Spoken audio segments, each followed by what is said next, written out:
சகோதரர் பக்தசிங் அவர்களின் ஊழியத்திலிருந்து விடாய் துணிக்கேற்ற வார்த்தைகள். ஏப்ரல் மாதம் 29ஆம் தேதி. மண்மேடு மிச்சமாயிருக்கிறது, நாங்கள் அலங்கத்தை கட்டக்கூடாது என்றார்கள். நெகேமியா தீர்க்கதரிசியின் புஸ்தகம் 4வது அதிகாரம் 10வது வசனம். மதில் சுட்டெரிக்கப்பட்டதால் ஆங்காங்கே ஏராளமான குப்பைகள் கிடைப்பதை நெகேமியா கண்டான். எனவே பலமான மதிலை கட்டுவதற்கு முதலில் குப்பைகளை அகற்ற வேண்டும். இந்த குப்பை மனிதனால் உருவாக்கப்பட்ட பழக்க வழக்கங்கள், மரபுகள் மற்றும் நடைமுறைகளை பற்றி பேசுகிறது. தேவனுடைய பணி பலமாக இருக்க வேண்டுமெனில் இத்தகைய குப்பைகளை நாம் அகற்ற வேண்டும். மார்க்கு சுவிசேஷம் 7வது அதிகாரம் 1-13வது வசனம் வரை. பல இடங்களில் ஜனங்கள் தேவ வார்த்தையை புறக்கணித்து மனிதனால் உருவாக்கப்பட்ட பழக்க வழக்கங்கள், சடங்குகள் மற்றும் பாரம்பரிய பழக்க வழக்கங்களை பற்றி கொண்டிருப்பதை பார்க்கின்றோம்.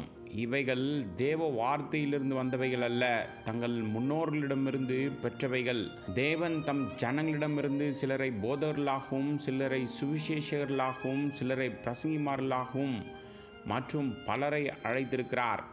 அவர் அவர்களை அழைக்கும்போது அவர் அவர்களை நியமித்து அவர்களை ஆயத்தப்படுத்துகிறார்.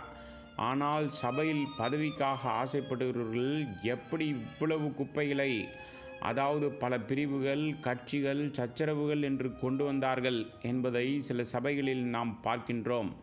இந்த குப்பைகள் அகற்றப்படாவிட்டால் தேவனுடைய வார்த்தையின்படி அவருடைய பரலோக திட்டத்தை நாம் நிறைவேற்றவே முடியாது. கர்த்தருடைய வேலை அதிகமாகும்போது நாம் விரும்பும் அளவுக்கு நாம் ஐக்கியத்திற்காக ஒன்றாக வர முடியாது. இது சபையில் பலவீனத்தை ஏற்படுத்தும். இந்த பலவீனம் ஒருவரை ஒருவர் அலட்சியப்படுத்தும். இவைகள் குப்பைகளுக்கு இடமளிக்கும். இந்த சிரமத்தை சமாளிக்க நாம் ஐக்கியத்திற்காக கூடிவர கூடுதலாக முயற்சி செய்ய வேண்டும். பரிசுத்த சபை கூட்டங்கள் மற்றும் சிறப்பு கூட்டங்கள் என அவ்வப்போது நம்முடைய ஒற்றுமைக்காக ஒன்று சேர்வதற்கும் பிரிந்த நேரங்களின் சிரமங்களை சமாளிக்க உதவுவதற்கும் ஏற்பாடு செய்யப்பட வேண்டும்.